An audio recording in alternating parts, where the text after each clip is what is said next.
বৰ্তমান সময়ত অৰুণোদয় আঁচনি যিখিনি মহিলাই লাভ কৰি আছে সেই মহিলাখিনিৰ বাবে এটা খুবেই গুৰুত্বপূৰ্ণ ইনফৰমেশ্যন আহিছে আৰু আপোনালোকে পইচা লাভ কৰিব কিমান পইচা লাভ কৰিব কি পইচা লাভ কৰিব সকলোখিনি আজিৰ এই ভিডিঅ'টোত জানিব পাৰিব যোনে যোনে সত্যৰ সন্ধানত থাকে কিবা এটা বিচাৰি থাকে তেওঁলোকৰ বাবে এই চেনেলটো তেওঁলোকৰ বাবে এই সুবিধাটো গতিকে আহক মই সম্পূৰ্ণকৈ সবিস্তাৰে আপোনালোকক জনাবলৈ চেষ্টা কৰিম এই ভিডিঅ'টোৰ মাধ্যমেৰে গতিকে ভিডিঅ'টো যাতে আপোনালোক সকলো শেষলৈকে চাই এতিয়া চাব ফেব্ৰুৱাৰীৰ পৰা লাভ কৰিব আপোনালোকে আন এক নতুন সুবিধা মুখ্যমন্ত্ৰীয়ে যে জনসভা হৈছিল সেই জনসভাত ভাষণ দি এই কথা আপোনালোকক কৈছে আৰু লগতে প্ৰধানমন্ত্ৰী নৰেন্দ্ৰ মোদীয়ে সমগ্ৰ দেশত প্ৰায় 3 কোটি মহিলাক লাখপতি বাইদেউ হিচাপে গঢ়ি তোলাৰ সংকল্প লৈছে অসমত প্ৰায় এতিয়া আপোনালোকৰ 4 লাখ আত্মসহায়ক গোট আছে সেই কথা হয়তো আপুনি জানে আৰু এই গোটসমূহৰ সদস্যৰ সংখ্যা প্ৰায় আপোনালোকৰ 40 লাখ বুলি উল্লেখ কৰিছে তেখেতে আৰু লগতে কৈছে যে প্ৰধানমন্ত্ৰীৰ সংকল্পক আপোনালোকৰ সাকাৰ ৰূপ দিয়াৰ লক্ষ্যৰে এতিয়া ৰাজ্য চৰকাৰে প্ৰচেষ্টা অব্যাহত ৰাখিছে যোৱা এখন মিটিং আপোনালোকৰ যদি মনত আছে লখিমপুৰত হৈ গৈছিল লাবক চাহ বাগিচা খেলপথাৰত আয়োজিত হৈছিল আৰু সেই লাবক চাহ বাগিচাৰ বিশাল জনসভাত সম্বোধক হিচাপে মুখ্যমন্ত্ৰী ডক্টৰ হিমন্ত বিশ্ব শৰ্মাই এই কথা ঘোষণা কৰিছিল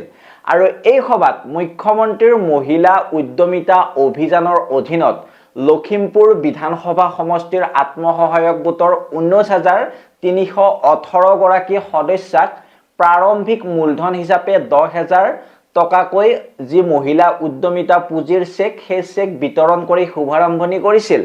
আৰু ইয়াৰে 18600 গৰাকী হিতাধিকাৰী গ্ৰামাঞ্চলৰ আৰু 718 গৰাকী আছিল হিতাধিকাৰী নগৰ অঞ্চলৰ আৰু জনসভাত ভাষণ প্ৰদান কৰি মুখ্যমন্ত্ৰী ডক্টৰ হিমন্ত বিশ্ব শৰ্মাই কৈছিলে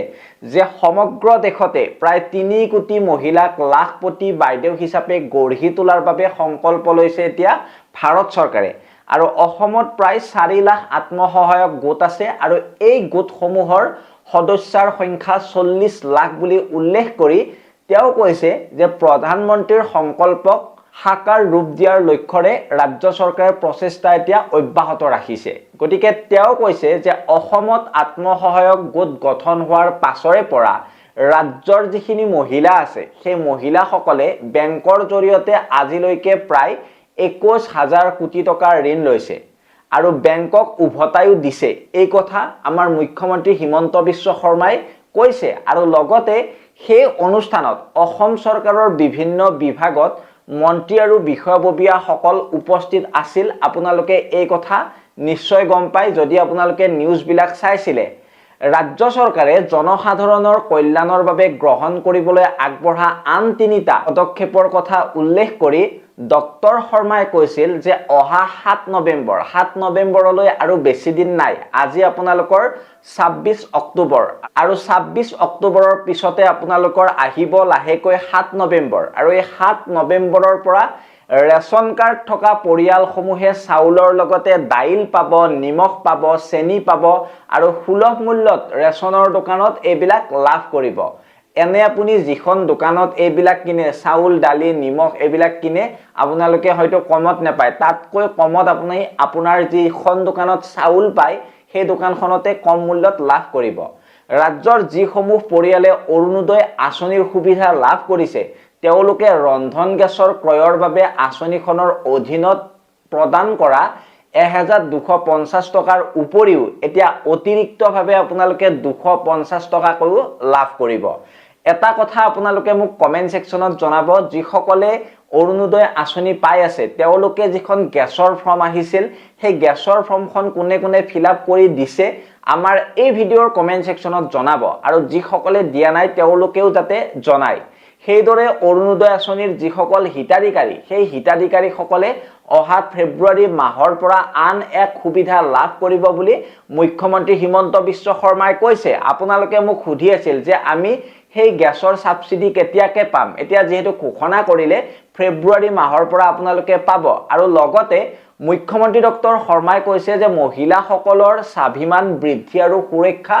সুনিশ্চিত কৰাৰ দিশতো অসম চৰকাৰে আৰ্থিক সবলীকৰণৰ সমান্তৰালভাৱে আপোনালোকৰ যাৱতীয় পদক্ষেপ লৈছে গতিকে তেওঁ কৈছে যে যিদৰে ৰাজ্য চৰকাৰে বাল্য বিবাহ ৰোধৰ দিশত সবল পদক্ষেপ ললে সেইদৰে শীঘ্ৰে আপোনালোকৰ বহু বিবাহ বা আপোনালোকৰ এজন পুৰুষে বহুকেইটা মহিলা বিয়া কৰালে তাত কোনো আইন নাই সেই আইন এতিয়া উলটাই যাব মানে এতিয়া বন্ধ কৰি দিয়া হ'ব বন্ধ কৰাৰ বাবেও এখন আইন প্ৰণয়ন কৰিব যাতে ৰাজ্যৰ নাৰী সমাজৰ মৰ্যাদা আৰু অধিক সুৰক্ষিত হৈ থাকে আমাৰ ভাৰতবৰ্ষত বা আমাৰ অসমখনত গতিকে মুখ্যমন্ত্ৰীয়ে লগতে উল্লেখ কৰিছে যে অসম চৰকাৰে ৰাজ্যৰ দৰিদ্ৰ পৰিয়ালসমূহৰ বাবে নিষ্ঠাৰে পদক্ষেপ গ্ৰহণ কৰিছে যাতে স্বাভিমানেৰে তেওঁলোকে জীয়াই থাকিব পাৰে সেইবাবে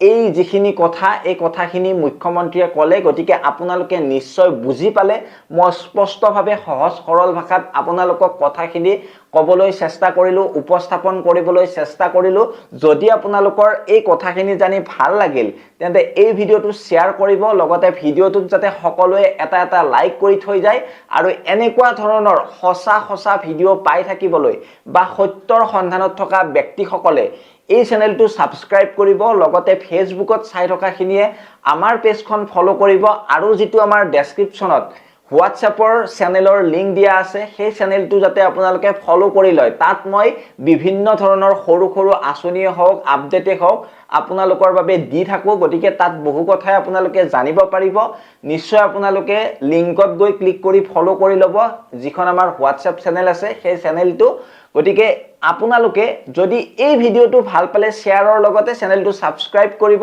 ইউটিউবৰ আমাৰ দৰ্শকখিনিয়ে গতিকে মই মিঠুৱে বিদায় মাগিছো অন্য এটা ভিডিঅত লগ পোৱাৰ প্ৰতিশ্ৰুতিৰে ধন্যবাদ জয় অসম